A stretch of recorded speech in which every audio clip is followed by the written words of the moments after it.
Hayır ben onu söyleyemem ki ben. Diğer mal mı yani, bızağı mı yani, ben öyle anlamam ki ya. Kahırdan, çileden, kandan, kederden saçlarıma aklar ektirdim felek, ektirdim felek.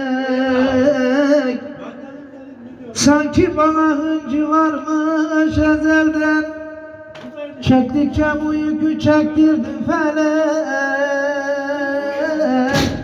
çektirdim felek, çektirdim felek. Derdim desem dağlar oynar yerinden, ben usandım adilerin dilinden.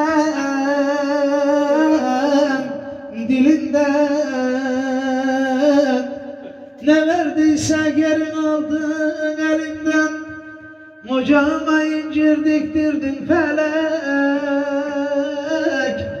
diktirdin felek, diktirdin felek.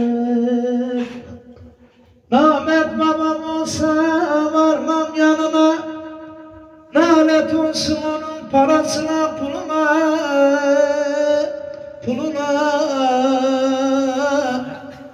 Kanı beş paran etmez zalim kuluna, büktükçe boynumu büktürdün felek,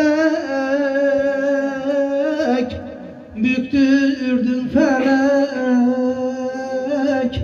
büktürdün felek. Sağ olun dayıcığım. Teşekkürler. Allah razı olsun. Ağzına yüreğine sağlık.